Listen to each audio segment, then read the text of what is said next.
So, for those who missed the intro, I was saying that Sarah is my rival, and she actually spoke to me about that backstage. So, I'm going to clarify she is my friendly rival. So, in her session for today, she's going to talk about the growth of women's squash and the increase of playing squash opportunities, as well as prize money for women. Sarah is the England's #1 and women's president at the PSA. Sarah, the stage is yours. Thank you, Kanzi.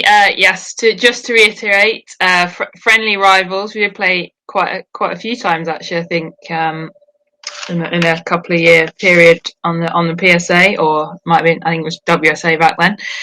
We'll cover that in a little bit. So yeah, thank you everyone for joining us. And I've just been listening to Alex beforehand. That was really interesting. So hopefully I'm not going to repeat too much of what he's said, and I'm going to give you a little overview on the growth of particularly the women's professional game. That's more my forte than the participation side, but there's some people to follow, I believe, on the participation side later on in the summit. So I'm just going to share my screen with you all. Okay, fantastic. So Kanzi's already given me a bit of an introduction there, but for those of you who don't know me, like she said, highest world ranking of 5, but currently world number 6. I've been playing on the tour for almost 10 years full time now, since I graduated from university in my very sporting degree of engineering and business studies. Which I maybe will use post-career, but not used much yet. But as well, I have been the PSA Women's President since December 2019. Before that was Jenny Duncalf, who did a great job and is a great ambassador for the sport. But she decided it was time to retire, so someone had to take over, and I took that mantle over from her. So to start with, I'm just going to give you a brief overview of the kind of timeline of women's professional squash over the years, and some of the challenges that have been faced along. Then I'll talk a little bit about the current position of women's squash and squash in general on the professional side, and then maybe have a look at some of the challenges that we're going to face in the future or could face. Okay, so excuse me. Here you can see a timeline, and as you see on the left, we've got Whisper started in 1983. So there was obviously women's squash before this, but this was the start of the actual professional association. So Women's International Squash Players Association there started in 1983. So quite a few years ago now, but definitely. I think the men's was definitely started before, so a little bit late to the party on that one. But yeah, we're still building that from now. So 2011, I think there was quite a bit of change was needed in the women's game. It felt to become a little bit flat, and it was needed to have a complete rebranding exercise, and that included changing the name, trying to simplify everything, make things more understandable for general public who may get interested in squash, but also the squash fans who are watching it already. So in 2011, Whisper became the WSA, so Women's Squash Association. And I remember that time quite clearly, because I was actually, little tidbit for you, I was the last winner of a Whisper title, which was also my first professional title. It was a 5k event in deepest, darkest Derbyshire in the UK, and I played Tanya Bailey in the final. So that's quite a memorable time for me personally. So yeah, I was the last person to win one of those titles. After that time, I think the challenges that I've listed at the bottom became really apparent to a lot of the players as well, and I think they were being brought up in other sports, and as well as these challenges at the bottom, there's a feeling that the tours, the women's side of the tour particularly, was starting to stagnate and weren't getting new events on, losing some traditional events, as well as not pushing the prize money up at all. So I think something to really note on those challenges is, because they were separate associations, there was a big disconnect between the men's and the women's tours, and that included a big lack of equality, including the big prize money disparity. And there was a handful of events that were held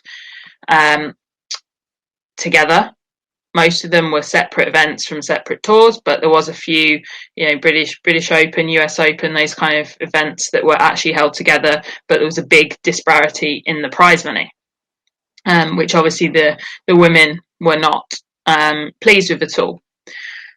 And I think there was some big challenges. The WSA was a very small organisation, and therefore had really limited resources and a limited product to offer, and limited resources to go out and expertise to go out and seek outside sponsorship and get the sport to grow on the women's side in that way.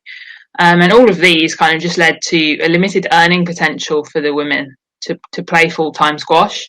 And I think that's one of the key things. The more players you can get playing full-time and able to make a living from it and commit themselves solely to that, you see the standard driven up, whether it's been in squash or women's football, or any sport where you've seen that happen. So that was really limited at that time, and there was a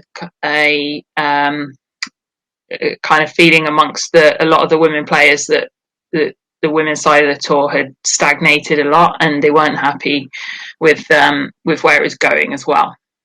But actually, during this time, you'll see in 2013, excuse me, the US Open, one of the few joint events at the time, made a big step and became the first tournament to offer equal prize money to both the men and the women. And that was really pushed for, I think, by US Squash, but also from their sponsors' perspective.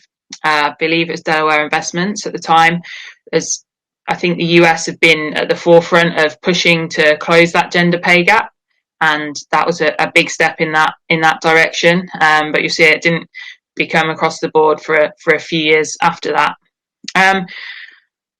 Carrying on with the dissatisfaction amongst the women's players in the direction of the tour, the PSA were also keen to bring the WSA on board and become a joint tour. The PSA had created Squash TV in around, I think, 2011, 2012, and they were really keen to. They realised from negotiations with broadcasters and also with WSA that it was really imperative to become one body, to have all the rights together, make everything simpler and things like that. So we'll cover that a little bit more in a minute. But you can see by 2015, March 2015 is actually when the merger went through, and WSA and PSA merged to just become PSA. And this, when it came down to it, the vote by both the women's and the men's players was very highly in favour of the merger. I think everybody, the majority of players, realised how important it was to the sport and would be imperative to the growth going forward. That same year, the tin changed for the women down to 17-inch tin, which was really important as well, because this was the last playing difference between the men and the women. So we're already playing the same scoring system, already playing on the same court, already playing the same amount of games, already playing the same amount of rounds in the tournaments. That was the one change that needed to be made, so that it was across the board equal on the actual playing conditions.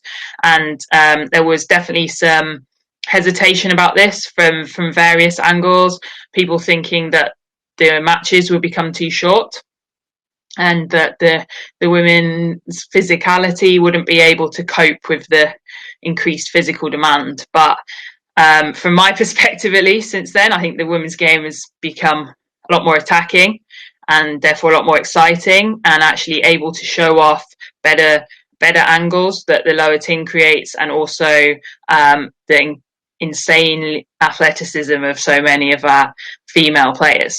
So I think, although obviously there's always going to be resistance to change, I think that one has been a resounding success.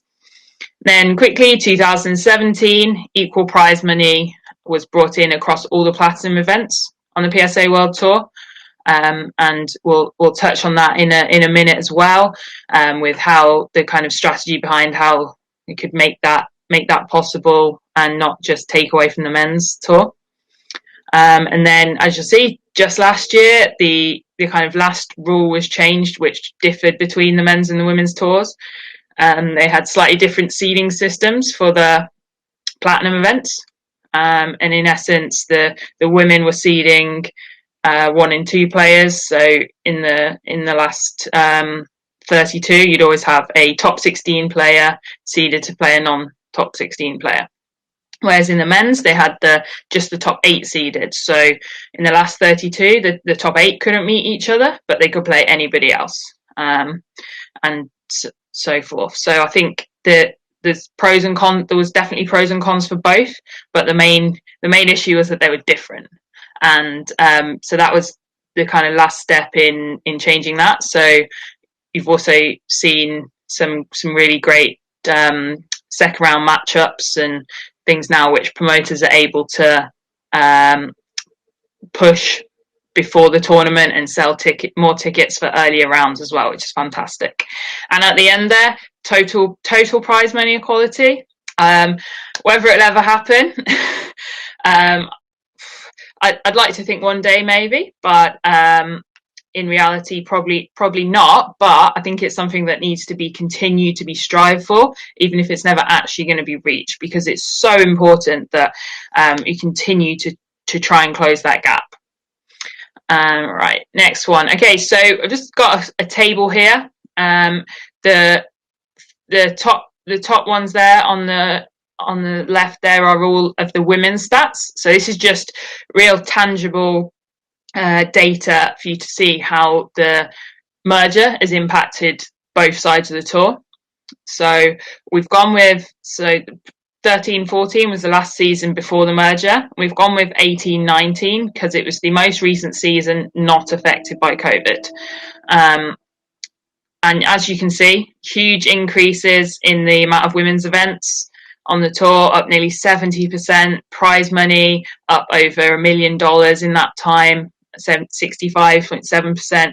Huge increase in members as well, and even more since then, which is just fantastic. And even the earnings of the top 10 players has gone up nearly 80%. And as I touched on before, the amount of players that are able to play full time and commit themselves fully to squash and make a living solely from playing is definitely a lot more now.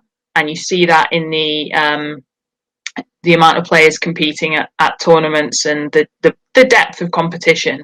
Absolutely. And then if you skip down to the bottom for a second, these are the men's stats. So as I touched on before, we wanted to make sure that you don't want to take money away from one side to give it to the other side. You want to actually push everything up.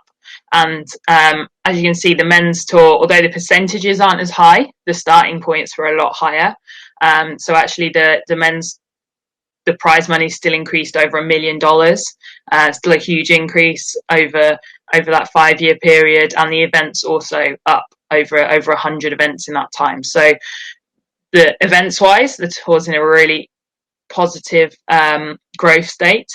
And then as you can see in the middle there, the PSA turnover in that time is up over 200%. And a lot of that is down to having the joint tours and allowing PSA to use a strategy to take more ownership of those bigger events and push in the directions they want to push and have that leverage from having both sides of the tour and full control of that. So you can see that's huge increases over that time, which I can easily say would not have happened, particularly on the women's side, without the merger. Obviously, there was going to be positives and potential negatives for the merger. As I've already touched on again, the positives, there was an improved product, aligned strategy, leadership across the whole tour, and also leverage for negotiations. And by this, I kind of mean you've got one product to sell, whether it's for broadcast or sponsorship, but then also all of the promoters only have to deal with one association, one set of rules, one set of contracts, potentially everything like that, and that really builds up and adds up over the course of seasons. So it's invaluable. Also, being able to have united front for pushing for equal prize money, for all the media marketing campaigns, and also for the things like the PSA Foundation campaigns and things like that. Just having everyone behind that adds a lot more balance and a lot more drive. There obviously was some potential negatives as well. I think from the male side, there was a potential to feel like the money that was being put into the women's side of the game to close that gap could have been put into their events instead. But I think it's, from the stats on the previous page, you can see it's definitely their prize money's increased by just as much as well, actually. So that gap needs to be made smaller. It's not, the women certainly haven't overtaken the men in prize money at all. And I think their prize money hasn't gone down in any of those events either. So I think that's a really important point. And for the female players, I think the main concern was that obviously the PSA was a bigger organisation, more players, more tournaments, everything like that. So they didn't want to get lost in that and feel like their interests weren't going to be looked after. And again, I think it can definitely be reiterated the importance that PSA has put on growing the women's game and how important that is to the sport overall. It can't just focus on the men's game. And so I think the players, those were the potential pitfalls, but I think the players will all agree that they haven't actually come into fruition, which is good. And just at the bottom there, I think leadership were hyper aware of the need to use the amalgamation of resources, increase relationships and vision to leverage that increase in prize money across the tour, including those flagship events, and not just reallocate it from current budgets. As I said, none of the events actually dropped in prize money, so that was definitely achieved. So where are we now? So I think it's kind of universally agreed that there's a real buzz around women's squash and how high the standard is at the moment. And as I said, that low tin has made it really attacking, and also the Egyptian way of playing squash is generally pretty attacking. Mine too, I think. But that's made for some real high quality matches, and also the athleticism, just going from strength to strength, and you're seeing that then become ultra competitive. It's not the same player winning all the tournaments, and I think that's really good for the sport. As I've already said, we've got more players than ever, more events than ever, and as Alex touched on in the last one, we've got much more aligned strategy, much more. I think we've built on a basic strategy, now able to really push on, but also look to partner more and work more closely with WSF on that, as squash as a whole. Improve resources. So you've already got the amalgamation of the WSA and the PSA's resources, but then as the turnovers increased and everything like that, I think PSA's really looked to build its in-house resources and expertise, but then look to see where it has gaps and where it needs to bring outside expertise in as well, which is where we come to In Front, which Alex also touched on before, to create that disruption that's necessary to maximize, get some growth that's much higher than the natural growth of the tour would be otherwise. So hopefully when I come back to the summit in 5 years time, those next block of figures are going to be even higher percentages. And then obviously we can't ignore COVID, and that particularly brings participation challenges. And Kanzi mentioned before about the We Are One Fund and how so many players would have had to have stopped playing or would have had to consider stopping playing. And some, unfortunately, I'm sure have. But if we can keep using that We Are One Fund, building funds to help those players carry on playing, that's going to make a huge difference, not just to them, but to the tour as a whole over the next 5 years as well. And, over $100,000 has gone out to players through the We Are One Fund. But now we need to really try and keep fundraising for that to keep those players possible. The amounts they're getting are not huge, but they're necessary, like Kanzi said, to pay their bills and even food. So please help at all if you can with that. It's great. We're extremely grateful for all that help, and the players, and you speak to the ones that have received the help, and they couldn't be more grateful about the possibility of being able to carry on playing squash. And lastly, like moving forward, so there's a lot of, I've put a lot of challenges here. I try to think quite broadly and speak to quite a few people here, and there's a lot of challenges in the sport landscape in general coming back from COVID, and it's going to be hard to compete with those mainstream sports that are going to have so much focus: football, tennis, those real big golf, those real big sports, and it's something we've always competed in, but I think it's going to be, I've competed for with that space, but I think it's going to be even more difficult then.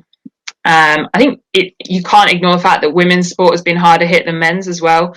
Unfortunately, in the news at the moment, the general sports news is the men's competition will go ahead and the women's competition has been postponed or cancelled.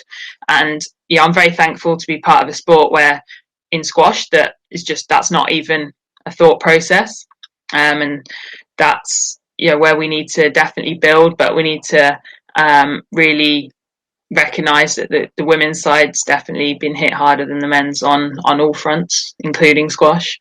I'm not going to go through every point, but I think participation is a huge challenge for squash already, and especially now. We've had COVID, and a lot of people have got out of routine of exercising, and they found other methods of exercise and things like that. And so we're going to have to really challenge that. Perceptions, we've long, unfortunately, had this elitist tag in a lot of countries, a lot of areas, and we need to really challenge that and look at the changing demographic of squash. We need to bring the younger players in and keep them there. I think one I want to touch on as well, back into the participation, about perceptions and education, particularly on the women's side. And I think it's becoming increasingly aware of how important it is to educate young girls and break their perceptions on what they believe about sport, and things like body image. Talking openly about things like menstrual cycles is really important, because a lot of girls stop exercising because they don't know, they don't have the information.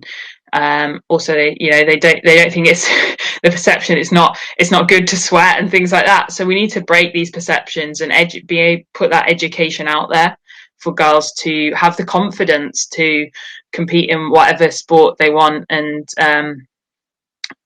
do whatever they want. I think as well, the role models one's really important. You've got to see it to be it, and that links up with the regional diversity as well. We've got more women playing, but we need more diversity, more countries, more players coming from every region. And I think that the more people can see someone that is like them doing something, the more likely they are to think they can do it. I think that's it's a much broader issue, but it's something that's definitely impacting women's squash, and it's something that we needs to be addressed moving forward. And then the last one there, I mean, youth engagement, and it's a digital world now, and Alex talked about as well Infront coming in and using their skills and expertise to digitalize the sport more, build the digital platforms, and then can we get involved in some way in the sort of esports side as well? Who knows? But it's a lot of progress been made in women's squash. There's been huge amounts of growth, and I think these are some of the challenges moving forward. But I'm definitely in a really positive and hopeful state about women's squash moving forward. So I hope you are too. And that's all from me. So thank you very much. Thank you so much, Sarah. We actually have so many questions in the Q&A section, so this is amazing.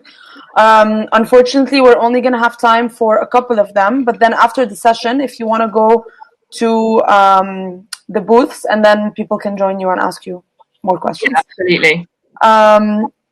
Okay, so we have a question from Steve, who's actually a referee at England Squash, and he's asking you, do you believe that the lack of professional and female referees is impacting progress within the game? I don't know if it's impacting progress within the game, but I think it's certainly something that I have noticed, and that needs to be addressed as well. I think refereeing is a very difficult one, and getting more candidates through the system and through the learning process. And I know that with the World Squash officiating platform that's imminently being launched, there's going to be some more opportunities for that.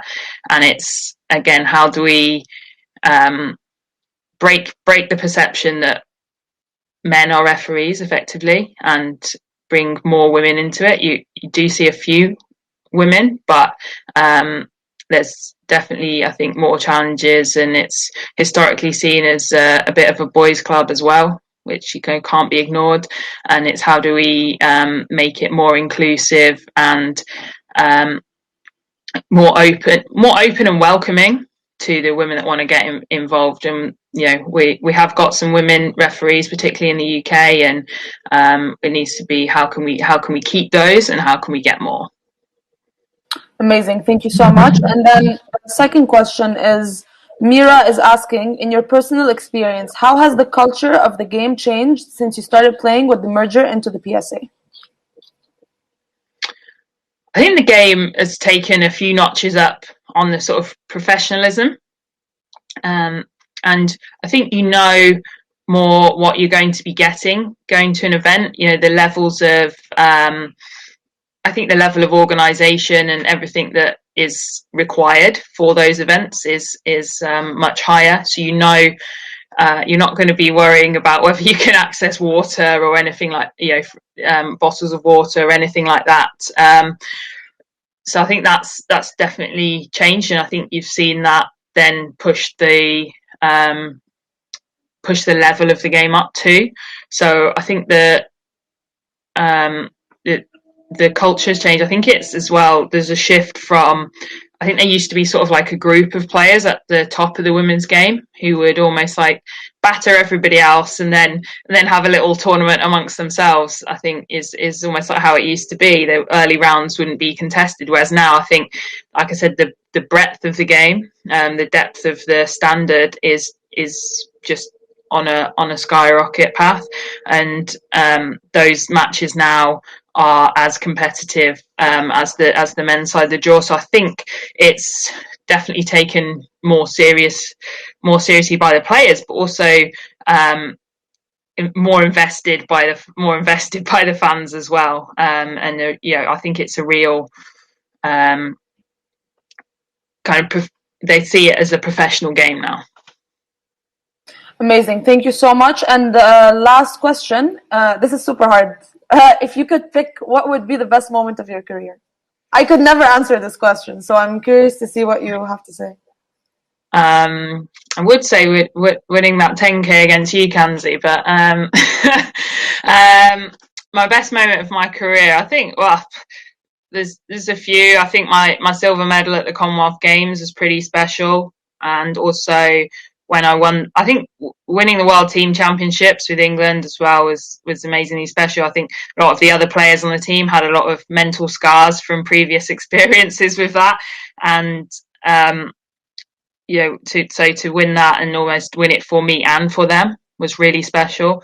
And also the recent black ball tournament that I won as well, because I think I've known for a lot of years that I can compete with anyone on my day, but to have that, to find that consistency, and also not to play my best squash throughout the event, but just to find a way to win was incredible, and I was extremely proud of myself for that. So I think they're very different days in my squash careers, but only had one in my squash career, but all equally on a perch at the top. Amazing. Thank you so much, Sarah, for your time. Because we have so many questions, it would be amazing if you can go press the back button to exit the session, so you can go and have a chat with the people there, and you can answer more questions. And then, of course, you're more than welcome to join back for the rest of the conference. Thanks you so much. Thanks, everyone. I'll be in the lounge.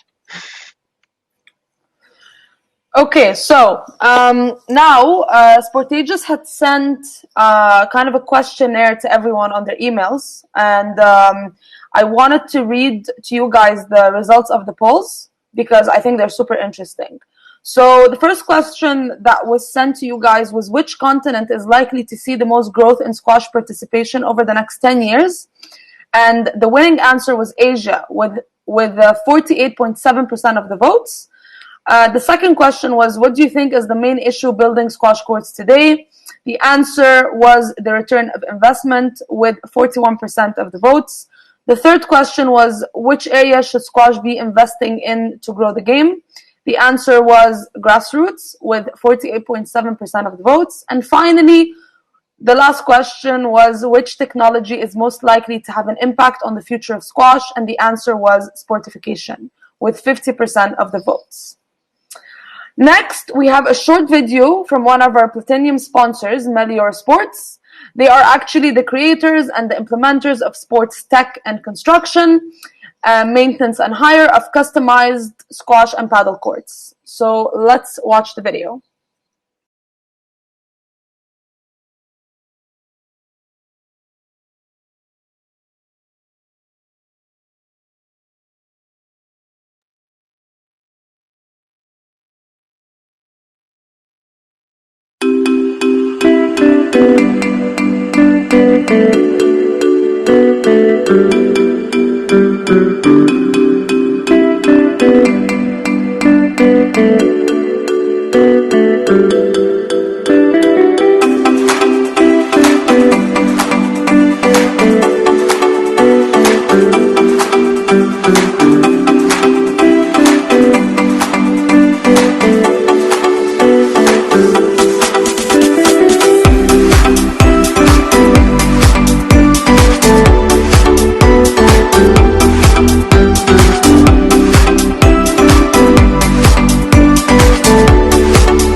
Thank you so much, Melior Sports, for this video.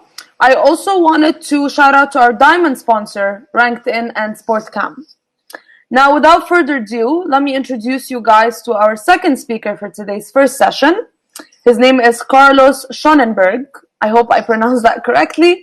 Carlos is from El Salvador and he has represented the national team for 20 years. He is the founder of Squash para Todos and also the executive director and the creator of Short Wall Squash.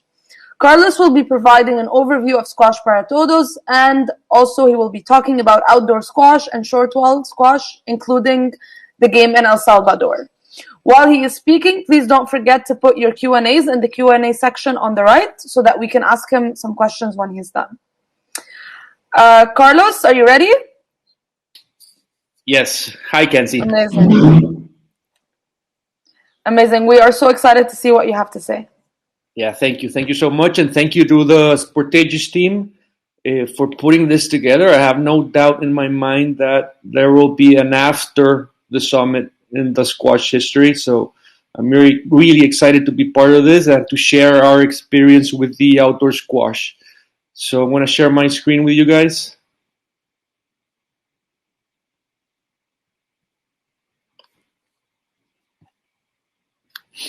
And before getting into our outdoor project, I wanted to share some key points or triggers that I believe are important to talk about. And in our specific case, I had to go through some specific moments that Rick confirmed that the outdoor squash is the place to go. And my first reinforcement of the idea came after reading Jahangir's 555 book and learning more about Hashim Khan's story. We all know who Hashim Khan. I knew who Hashim Khan was for over 25 years, but I had no idea that he started playing squash, as it says here, in a roofless squash court. So after reading this, I couldn't stop thinking, what would have happened to Hashim if he wouldn't have access to that roofless squash court? And what would have happened to the history of our game if that wouldn't have happened? Now, the outdoor courts, they've been around for a while now, probably ahead of our time. From the beautiful glass court public squash built a couple years ago to the most recent court being used, and I'm sure it's probably the most booked court in the last year, which is the steel court built by good friend Robert in New York. So one thing I want to make a lot of emphasis is that I'm promoting outdoor squash in general. What type of courts you build, that will depend on the country, the federation, the resources. Anybody will have that, see this as an opportunity. We are focusing more on the grassroots and on trying to build less expensive courts that will allow a population of players to learn the game and be introduced to the game that in any other way or in the traditional way, they wouldn't have had a chance to try the game. So about our sports history, it's very important that we remember that most of the elite athletes we follow and we admire nowadays, they probably, in most cases, didn't start their games or practicing their games in the best facilities out there.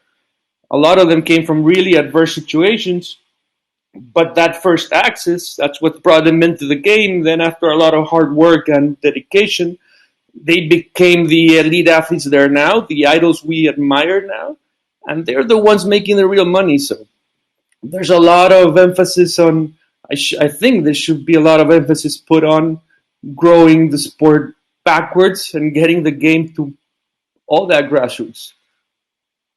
Now, if there's still doubt about whether squash should go or not outdoors, I think coronavirus made the decision for us. And I know that the next speaker will address this topic, but due to the consequences or the product of being locked down, a lot of people, we squash enthusiasts, we're willing to go back to the squash court because we love squash.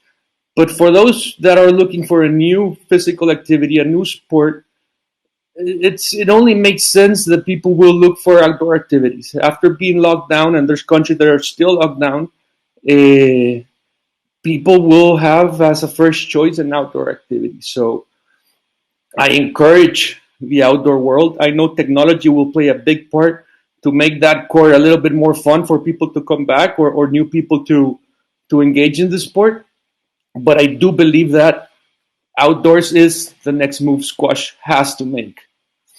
Now, we've been thinking of this for a long time, but it was until early 2019 that I basically decided to listen to my heart and do what I knew and I know it's best for our program and that could help the game of squash in general. So I already knew that I wanted to go outdoors. I knew that I was going to find a front wall. Now my challenge was, how do I build the side walls, right? So, and trying to make it as inexpensive as possible without deteriorating the dynamics of the game in general. So this is an image of the first prototype. My goal at that moment was to build the cheapest squash court possible, make it work, and then proceed from that. Now, determining the sidewall heights, and I'll talk a little bit more further down the presentation. I came up with the height by watching a lot of hours of PSA matches, and even I did put some time to find some stats. And I kind of found that around 15% of the times the balls are hitting the sidewalls above 1 meter 20 or so. And those times that the ball is hitting over 1 meter 20 or so, most of those times the athlete didn't want the ball to hit there. It was a bad shot that ended up in a losing point or an under pressure rally. So I figured that I could shave off a lot of the sidewalls. I wouldn't jeopardize the game, and I would save a lot of money probably in the construction. So we built the court. We did a 1 day tournament. We did lessons. We moved the panels and we played doubles. It was working, but there was this one day that I was absolutely convinced that this was a good idea. And it was a Saturday afternoon. I came into the club. The club you see there has 7 ASB courts. But as I came in that Saturday afternoon and I heard that there was someone playing, but I couldn't see any lights turned on, when I came around the corner and I saw that the two of our players had chosen to train in the court that you have on screen right now, over 7 open ASB courts, I knew that we had something in hand. And that was like my final turning point to decide that we needed to do something and go outdoors. So this was the first application. To the left, you can see the abandoned, unutilized space. This is in a public school in San Salvador. And to the right is how we ended up adapting the space so that we could have a half squash court and a 3/4 squash court. So what we did there is, during the physical education class, we had all the kids for 5 weeks to come through the squash courts and receive their physical education class as a squash class. And after 5-6 weeks of teaching the basics, etc., we recruited or we selected a group of around 60 kids that they would be receiving their physical education class as a squash class. Now, the picture in your screen right now, I think it's very important because, and I keep saying this, to teach what you see in the screen right now, you don't need a regular, really expensive court. For the basics, for the introduction to the game, we coaches need to be more creative, to find ways to get the ball out there, to get rackets out there that we can have kids exposed to the game, and hence find more hidden talent probably out there. This is an overview. You can see in the middle of the screen how the two courts look.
Now, unfortunately, schools have been closed for almost a year now, and the word out there says that kids won't be allowed to school probably until June, July, hopefully.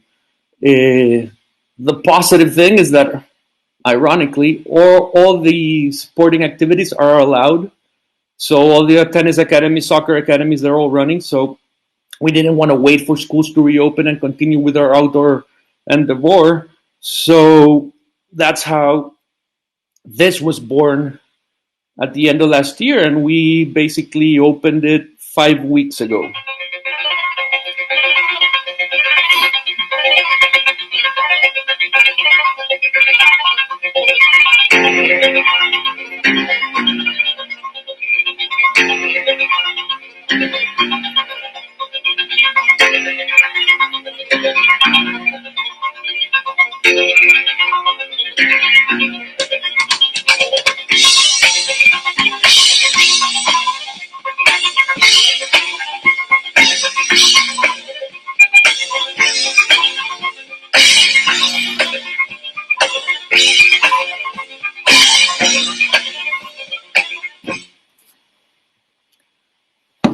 So what you just saw there, when you have what you will have in your screens right now, it's our scaled version now, where we had the opportunity to build 4 squash courts, as the ones you see on the screen. And the first objective of the courts is to serve our urban squash program. Squash para Todos is a partner program of the PSA Foundation. We follow the Squash and Education Alliance model. Basically, I was inspired by the Squash and Education Alliance, worked for one of their programs in San Diego. So our first objective is that this court will serve for us, will help us serve underserved youth from the public school system, or at-risk communities in San Salvador. And in the afternoons, it becomes like a private squash academy or a life and fitness center, much more accessible price-wise. And the idea is that through the squash courts, through the cafeteria, bar area, the shop that we have, and the physical fitness service that we will offer, we will raise funds, or the income that this generates will help make the whole urban squash program completely auto-sustainable in the future. So as of the private part and also the social part that we're doing, what I'm really aiming for is the love for the game.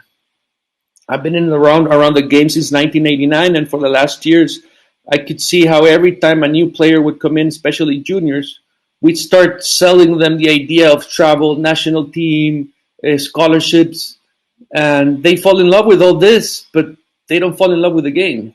And once something goes wrong, they quit the game. So I want to change the order of the factors, and I want to teach and spread the love of the game first, the game as a community, following a lot the examples of how pickleball and paddle are growing their sport. And then if you want to be a competitive player, there will be plenty of space and plenty of chances where you can address that. But our main objective is to teach the game of squash as a game, to encourage the practice of the game of squash as another physical activity, as if you would go out for a run, a bicycle ride, your regular soccer match weekly. That's what I'm aiming for. That's how I grew up learning the game. It was in the late 80s. It was all community. It was all friends. It was all fun. And at the same time, it was very, very competitive. Actually, I believe that the best squash player played in the region was during those times, where the courts weren't probably the best courts, but people were actually loving the game. Now, the benefits, the model of the court I've created, it has the same length, it has the same width, and what I did, as I mentioned before, I basically shaved off the side walls and the back walls to be 1 meter 20 centimeters height. Now, the first thing and the most important part is safety. Besides the openness that the short walls give us, and in coronavirus context that creates a lot of sense of safety, It's the general safety of having the opportunity to be aware of what's happening in all the courts at the same time. We didn't have resources to build glass courts. And if I would have built the full squash court with concrete walls, the picture we have in the screen right now, we wouldn't see through. So I would lose a lot of sight as a coach or as a monitor of the complex. And safety wise, we need to be aware of what's happening inside the courts. Closed courts could be a place where vandalism can occur or something like that. So having the short walls with the resources I had guaranteed the safety of the participants. Now, the court itself, because of the measurements of the side walls, create two very interesting things, and it's the accuracy and precision the players will acquire by learning the game under these conditions, and the style of game that the court itself will produce. While testing it, I proved the natural human ability to adapt. And for those that were existing players, first minutes, they kind of saw that something was missing. But eventually, they figured and they saw that they were already playing the game under those measurements, so they adapted quickly. And for those newcomers, they had no other point of reference. So for them, the court is like that, and they just adapt. And what basically happens is that because of the fear of hitting the ball out of bounds, I've seen that players now are more in this courts are more aware of technical aspects of the game, so they are more aware of doing the right movements so that they don't fly the ball out of courts. And what that produces is more accurate and precise players. And during match play, because of that same fear, the game becomes much, much faster, much, much lower, and much more aggressive. So once the players go to the traditional court, after learning in courts like this, the transition will be much better, and I'm sure we will have better players. Now, another thing that has happened is the different perspectives I can get as a coach and as a player. With this type of courts, I can be in one court as a coach, and I can be coaching 2 or 3 courts at the same time, really interacting with the players on the other courts, using players on the other courts as an example as for the players that I'm in the court with at that moment. So there's more control. And as a coach, I can also have access to new angles that I can see the players, and I can work on technical aspects of the game. More integration, and this has been the factor that has had the most approval among the players playing in the courts right now. And it's that they absolutely love the idea of interacting with their peers on the adjacent courts or around the courts.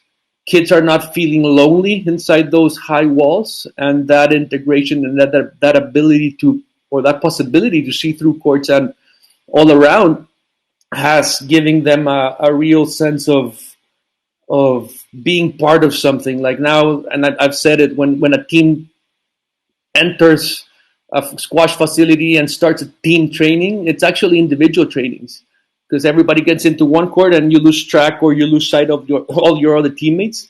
With this type of courts, you can be seeing your teammates even though if you are in your own private court.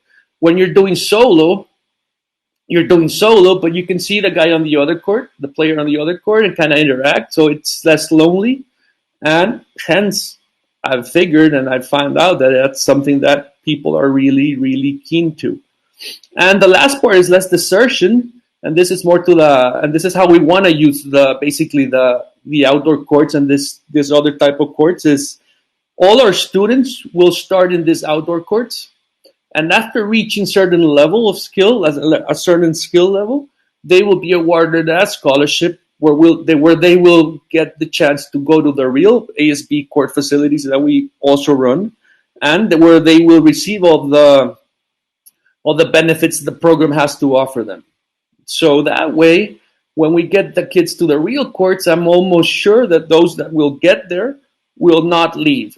As of what's happening right now, that a lot of people go, play for a month, 6 months, a year, and for one reason or another, they end up quitting And that way, or this way, I believe I'll be making I'll be making a more efficient use of the money and a better way to use the expensive courts we all know right now.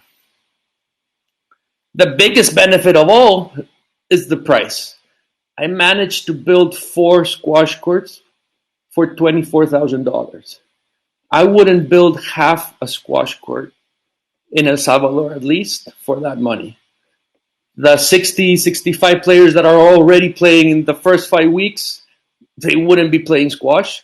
So I believe this should be a lot of alarms should set off for federations, World Squash Federation, that we need to take away that belief that we need an official court to teach and make the game popular. For me, we need to find other ways that we can practice the game of squash in some sort. Like you can practice soccer anywhere, you can catch a baseball anywhere, you can play Australian football in the streets probably. We need to find ways that kids and players in general can practice a part of the game without the need of the regular court. So that's what we are doing. We're planning on building more centers and really replicating this around El Salvador and Central America. And for our second center, or actually the idea was to build 7 courts in this center. So we had a campaign that we were raising funds, and it ends up at the end of March, where we were raising funds to build 3 more courts here. But after seeing the acceptance of other sports venues that want us to build courts at their facilities, we've decided that we'll build a second facility. With these funds that we raised, we will build the second facility just as the one that you just saw in this tennis complex. And I think this is very important because we need to make friends with other sports. We cannot be by ourselves, all hidden in the bunkers we've been. And I think that being right in the middle of 8 tennis courts will make a lot of impact in the growth of our game. I will be sharing in the chat the link of our campaign. We have a $10,000 promise if we reach, or when we reach the 20,000 mark. So we're basically $8,000 away from building 4 more courts and bringing the game of squash to more people. So if anybody here wants to add up and believe that this is a good way to take the game out there and want to support us, we will be more than happy to accept your support. So that will be it for me. Cancy, if you have any questions. Yes, there's actually a lot of questions here. Okay, so there was one right in front of me. I don't know where it went. It was super interesting. Yeah, here. Okay, so this is a question from Billy. What kind of floor do you use, and how do you drain water from the court in outdoor squash courts or keeping dust free in hotter climates? Yeah. So the courts right now, my idea was to build the cheapest court possible, like the 1.0 court. And the floors right now, they are concrete floors. I learned to play the game of squash in concrete floors. I played 11 years in concrete courts. I know they work perfectly, especially for the beginning part of the game. I'm not pretending people to play their whole lives in concrete floors. I know it's probably not healthy and that wood floors are a better option. But for now and for the resources we have, it's basically playing in a hard court tennis court. Drainage, well, the court has its drainage system and it has some holes on the side walls that were water drains perfectly. So if it rains, you just wait for rain to stop like tennis does, or you just don't play. But if it's a fast rain, it will drain quickly and you can keep on playing. Amazing. Thank you so much. And one more question. So this is a question by Nathan John Taylor. Does National Squash Associations have a plan or upcoming plan of how to facilitate building outdoor courts in their communities? Well, I haven't heard any intention from our federation to go on the outdoors. This is fairly new. I wish they did. I think this type of projects help a lot federations because right now,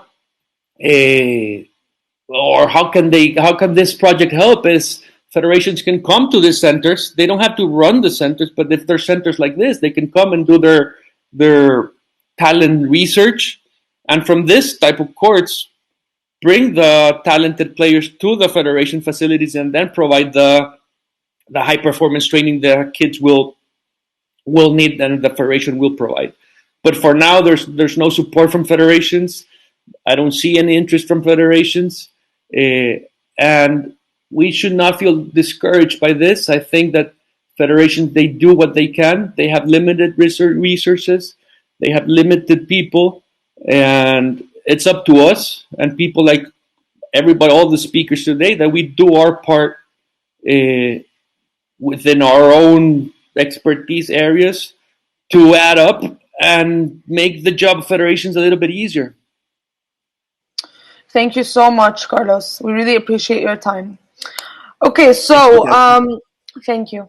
So moving forward, we actually have a break session for 30 minutes. So basically, we have in the lounge section, if you go from tables 32 to 41, this is where the speakers will be sitting.